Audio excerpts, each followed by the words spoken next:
Bonjour, je suis Marc Harriman. C'est une immense joie, un bonheur formidable que de vous retrouver sur YouTube. Bonjour à Danny Borg, capitaine des Claudettes. Je pense souvent à toi, je te rassure. Bonjour à Claude François Junior. Je ne t'oublie pas, mon coco. Et puis bonjour aussi à des gens que j'aime infiniment, comme Alessandra Martinez, qui a joué dans La Caverne de la Rose d'Or et dont je prépare une incroyable résurrection à l'âge de 25 ans. Et aussi bonjour à Cindy Daniel, qui est une chanteuse canadienne extraordinaire. Et quand je l'ai soutenue, eh bien, elle n'était pas très très populaire. Et aujourd'hui, elle a obtenu le premier rôle de la série Don Juan, puisqu'elle est aujourd'hui le premier interprète de cette série. Alors que quand moi je l'ai soutenue, elle n'était pas au premier rôle de cette comédie. Vous voyez que le soutien que j'ai donné lui a permis d'arriver au sommet. C'est important de vous retrouver sur YouTube. Je voudrais remercier aussi l'équipe YouTube qui a été très gentille avec moi et a placé nos vidéos en public. Parfois on a des vues, parfois on n'en a pas, parce que c'est comme ça, les gens vont à la plage, les gens font autre chose et ne sont pas forcément intéressés par ce qu'on fait. J'ai ramené à la vie la reine d'Angleterre, vous avez vu, à l'âge de 12 ans. C'est pas une blague, il va se passer évidemment des choses. J'ai des projets, des idées en tête très précis. Et je l'ai ramené à la vie aussi à l'âge de 85 ans. Mais, 70 ans. 85 ans, ça travaille en ce moment.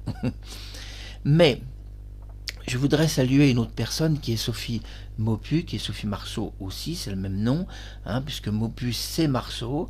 Et oui, je trouve d'ailleurs que son vrai nom est beaucoup plus beau. Un grand bonjour, ma belle Sophie, j'espère que la santé ça va, j'espère que ton fils va bien, parce que tu sais que j'affectionne beaucoup Vincent, et j'ai récupéré sur YouTube une vidéo de Vincent où il parlait, c'était très intéressant ce qu'il a dit, c'est une des rares interviews où Vincent parle, le fils de Sophie Marceau. Il explique des choses très passionnantes, comme le fait que dans la vie, quand on veut quelque chose, quand on insiste, quand on se bat pour quelque chose, on peut arriver qu'à faire quelque chose de positif, c'est juste une question de temps, mais on arrive toujours à quelque chose. Et ça m'a ça m'a passionné et ça m'a intéressé. Je me suis dit, la raison, quand on pousse les choses, quand on insiste, on arrive toujours à quelque chose dans la vie. Et je trouve qu'il est extra lucide, ce garçon, très intelligent, et je pense que il a un regard juste sur la vie. Vincent est très intéressant comme garçon. C'est donc le fils d'un immense producteur de cinéma, qui a été, on va dire, un des 10 producteurs de cinéma les plus populaire du monde, puisqu'il a tourné en Russie, il a été connu aux États-Unis, il a tourné avec Romy Schneider. Donc je vous passe le nom de ce grand producteur polonais, mais je l'aime aussi infiniment, lui et son fils. Donc Sophie Maupu, bonjour. La Boom 3 est de retour, rassurez-vous, dans quelques heures. Il va y avoir une suite avec Denise Gray, Claude Brasseur, Sophie Maupu, donc qui est Sophie Marceau, et aussi Brigitte Fosset. Eh bien, ne ratez pas la Boom 3 parce que ça va être extraordinaire la suite. Mais je prépare quelque chose, c'est vrai, qui est assez passionnant et qui me passionne. C'est la résurrection 15 heures avant sa mort de l'acteur chinois Leslie Cheung. Alors, ce que je peux vous dire, c'est que le masque DFM est terminé. J'ai fait des tests caméra époustouflants, j'ai été très satisfait.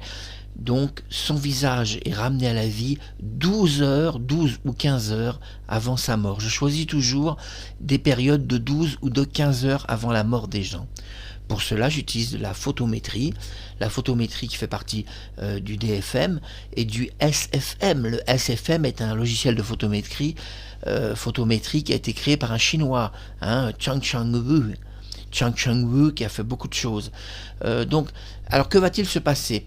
Leslie Cheung va apparaître devant cette caméra, ça va être moi, il va porter cette chemise et il va vous parler avec sa voix, je le précise, avec sa voix originale.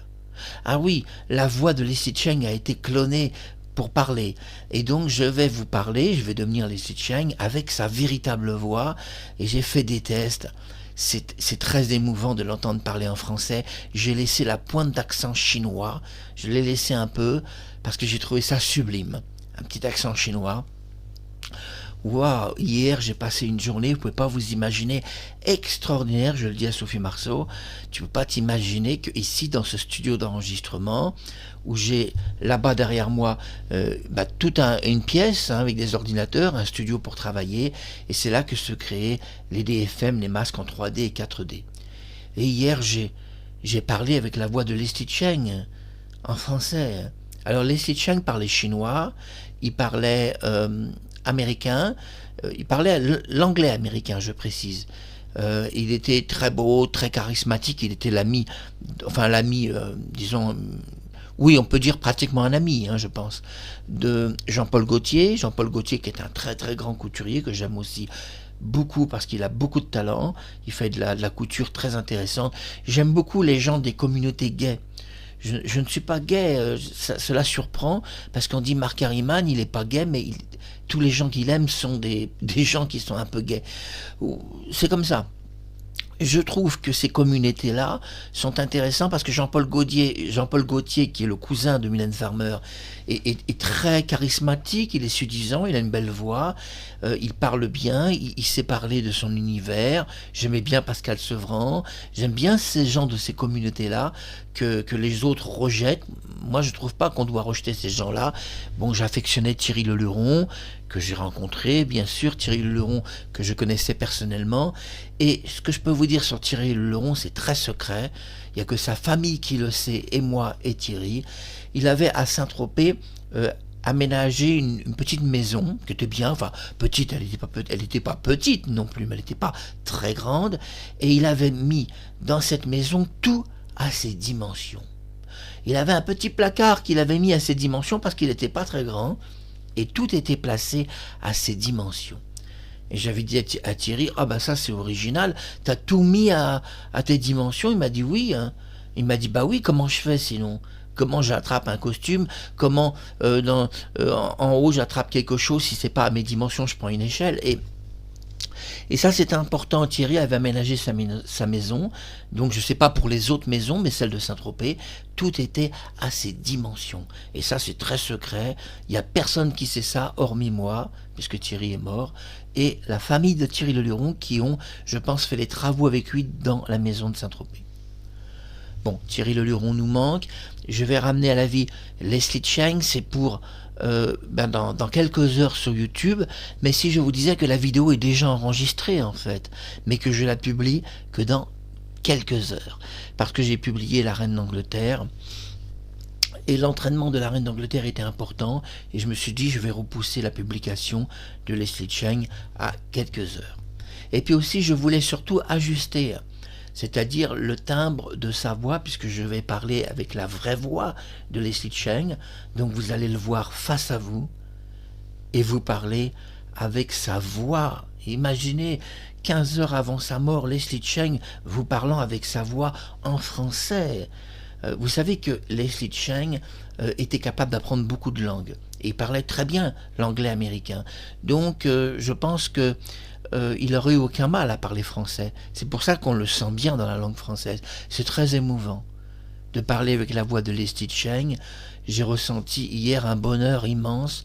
Je me suis dit, mais c'est pas possible, je parle avec la voix de Leslie, mais c'est pas possible. Alors vous savez que j'aime la Chine, hein. J'aime bien Angela Mao, qui est une artiste de art martial, karaté et kung-fu. J'aime beaucoup Bruce Lee, bien sûr. Charles Damiano, qui est un grand admirateur de Bruce Lee. J'apprécie son travail sur YouTube. Et puis, j'aime bien sûr Jackie Chan, hein, on n'en parle pas beaucoup. Et Jet Li, Donnie Yen, tout ça, ce sont des bons artistes. Mais alors moi, j'ai une culture cinéma chinois beaucoup plus large, avec John Woo, que j'aime beaucoup, avec Ti Lung, que j'affectionne, c'est un dieu pour moi, Ti Lung. Et donc je prépare la résurrection de Ti Lung à 30 ans. J'ai fait des tests faciaux extraordinaires. Je vais devenir de temps en temps des Chinois. Alors, je pense que ça c'est dû à Bouddha. Je vais vous montrer quelque chose. À part ça, c'est le Bouddha hindou, mais moi je crois au Bouddha chinois. Alors je vous le montre pas parce que c'est le Bouddha hindou. Et les Chinois, leur Bouddha, il n'est pas pareil. Et... si vous voulez, j'aime bien aussi David Chang. David Chang est un artiste qui a travaillé sur la Shaw Brothers en Chine. Donc il y a eu de très beaux films. Sophie Marceau a visité la Chine, et tu sais Sophie que tu as rencontré Jackie Chan là-bas. Bon, j'ai une affection pour David Chang et j'ai fait des tests. Je vais devenir David Chang devant ma caméra à l'âge de 30 ans. J'ai voulu le ramener à l'époque du film qui s'appelle en français La Rage du Tigre, mais je crois qu'en chinois ça porte un autre nom. Et donc il y a des artistes que je veux ramener à la vie jeune, comme Tilung, David Chang. Ça, c'est deux artistes que c'est certain que je vais le faire, puisque c'est déjà fait et je prépare déjà des choses. Mais Leslie Cheung, c'est un rêve pour moi de devenir lui, parce que je l'aime profondément, parce que il a marqué toute l'histoire du cinéma. Il a eu une récompense au Festival de Cannes pour Adieu ma concubine, où il a eu un prix là-bas, et c'est très important parce que les Chinois n'étaient pas tellement reconnus dans leur cinéma, et ça c'était vraiment le problème. Et maintenant ils sont reconnus dans leur cinéma, ils sont reconnus et salués pour leur travail. Alors Leslie Cheung est quelqu'un que j'affectionne beaucoup, et je pense que c'est toujours positif de penser à des gens comme ça, de les aimer, de les apprécier, parce que c'est des gens qui ont du charisme, qui vous donnent de l'énergie, et même quand ils sont morts, ils vous envoient de l'énergie de l'autre monde. Ils sont là, comme Gérard Philippe, des gens comme ça. Ils vous canalisent, ils envoient leur esprit sur vous. Parfois même, ils apparaissent devant vous. Oui, Gérard Philippe qui a apparu plusieurs fois devant moi, et même qui m'a parlé. Il y a eu des apparitions après avoir visité sa tombe. Je précise tout de même. Voilà. C'est très important de le dire. Oui, ces gens-là ne sont pas sans doute morts. Ils vivent sur un autre plan. Ou alors, s'ils sont... Pardon... Ou alors, s'ils sont vraiment morts, c'est Dieu qui existe et qui décide d'apparaître en étant ces gens-là. Parce qu'il pense que ces gens-là ont marqué quelque chose, et qu'en apparaissant avec cette image, il apparaît avec la bonne image qui peut être acceptée par notre esprit. Pour moi, Leslie Cheung est tellement important que cette résurrection, je la prépare depuis des mois et des mois. J'avais préparé un premier DFM, mais c'était pas exactement ce que je voulais. Un DFM, c'est un masque 3D, 4D, et j'ai dit là, je veux un masque qui soit plus beau, qui représente 12 ou 15 heures avant sa mort. Vous savez que je ramène les gens à la vie généralement 15 heures, entre 12 et 15 heures avant leur mort. Je choisis toujours leur dernier visage. Même pour Jean-Claude Godin, c'était pareil. Alors Leslie Cheung sur YouTube qui va vous parler en français. Alors que va-t-il vous dire? J'ai choisi un message de tolérance et d'amour et un message contre le racisme. Leslie Cheung va vous parler de la Chine, de son pays, et vous dire que entre les Américains et les Chinois, on doit s'entendre parce que le monde de l'avenir va se faire avec la Chine et les États-Unis, et même la Russie ou d'autres pays, et vous devez être patient et essayer tous de vous réconcilier. Quand quelque chose ne va pas, vous devez faire un effort de vous comprendre, de vous aimer, de vous réconcilier. La haine ne sert à rien. Le racisme engendre toutes les guerres. Le racisme mène à des guerres de génocide. Et le racisme est une mauvaise chose. On l'a vu avec la Seconde Guerre mondiale, ces pauvres juifs qui ont été déportés. C'était une guerre de racisme, et c'est pas juste. C'était des gens qui n'avaient pas fait de mal.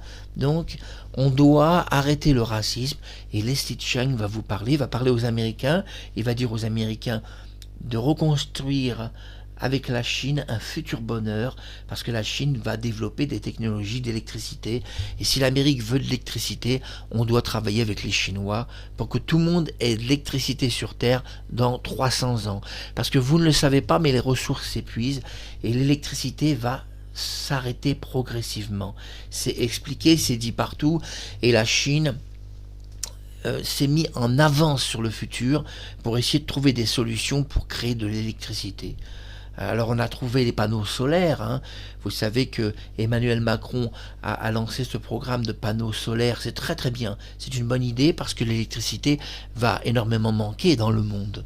Et donc les panneaux solaires, c'est une bonne idée malgré tout, ça donne de l'électricité, c'est peut-être la meilleure solution, ça empêche aussi le nucléaire, et c'est écologique. hein, puisque sur Mars, les robots fonctionnent avec de l'électricité solaire. Voilà. Alors je vais donner aussi un grand bonjour à Kazusa Kitaguchi, qui est une japonaise qui chante merveilleusement bien. Si vous avez le temps, allez voir son compte YouTube Kazusa Kitaguchi.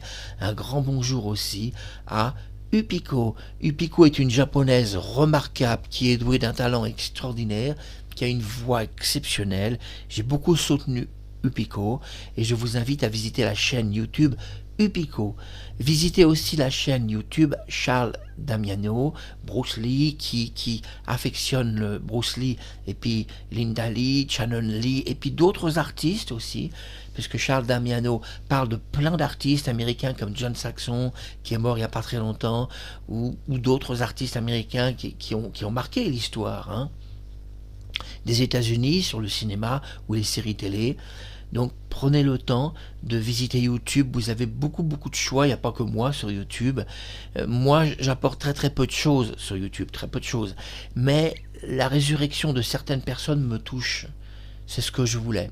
Tout d'abord, pourquoi je ramène à la vie Leslie Cheung, et pourquoi dans quelques heures vous allez voir sur YouTube 5 minutes Leslie Cheung vous parler en français. Apparaître comme ça devant la caméra, il portera exactement cette chemise. Pourquoi donc j'ai voulu ramener à la vie Leslie Cheung? Parce que j'ai constaté que sur beaucoup de sites sociaux, Leslie Cheung n'est pas aimé du tout. Les gens le rejettent.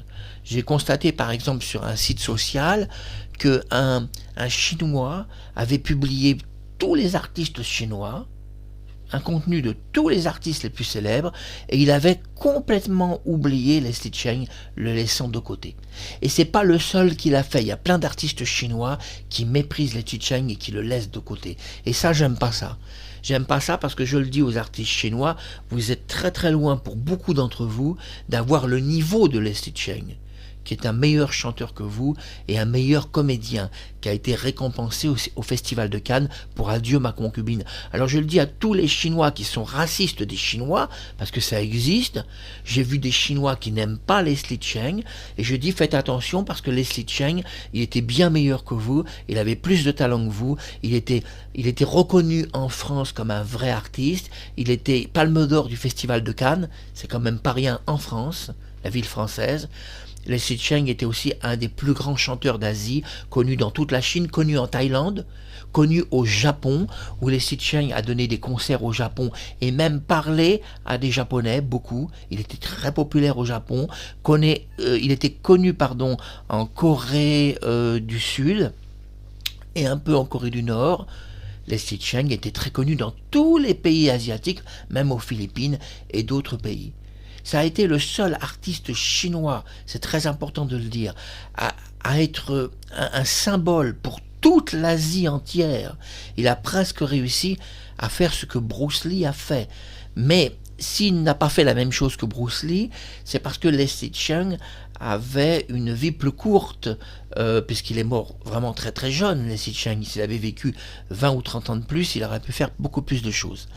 Il a eu une vie très courte, comme Bruce Lee d'ailleurs aussi, qui a une vie très courte. Mais Leslie Cheung aussi n'a peut-être pas pu faire tout ce qu'il voulait parce que il y a eu des entraves. Et le jour de sa mort, vous savez qu'il tombe d'un building mystérieusement. Il y a des gens qui vont expliquer qu'il s'est suicidé. Les journalistes chinois ont été très injustes. Ce qu'ils ont fait, c'est de la propagande, en expliquant qu'il avait perdu la tête, que psychologiquement il était instable.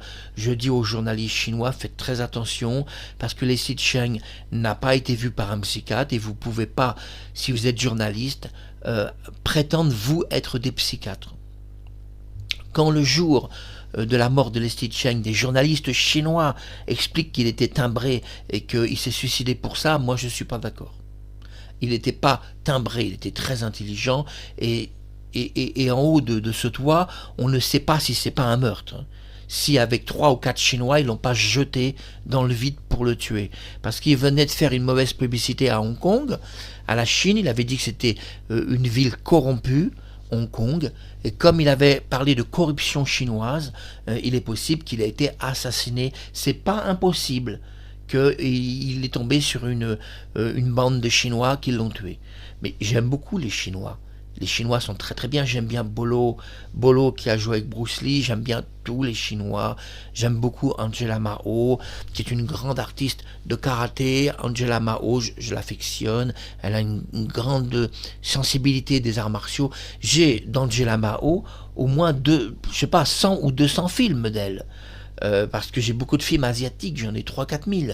Et j'ai beaucoup de films de karaté, de kung-fu de Angela Mao, j'en ai beaucoup. Quand elle est jeune, j'ai plein de films d'elle, énormément. J'ai des films en cantonais, en mandarin, de cette artiste exceptionnelle qui est Angela Mao, qui a fait beaucoup plus de films que Bruce Lee, beaucoup plus. Ça a même été la femme en Chine qui a fait le plus de films chinois. Angela Mao est le recordman des films chinois en Chine. C'est la seule femme qui a fait autant de films d'arts martiaux. Voilà, j'ai dit du bien des gens parce que les gens méritent qu'on dise du bien, et surtout parce que dans les réseaux sociaux, beaucoup de gens disent du mal des autres, et ça n'arrête pas.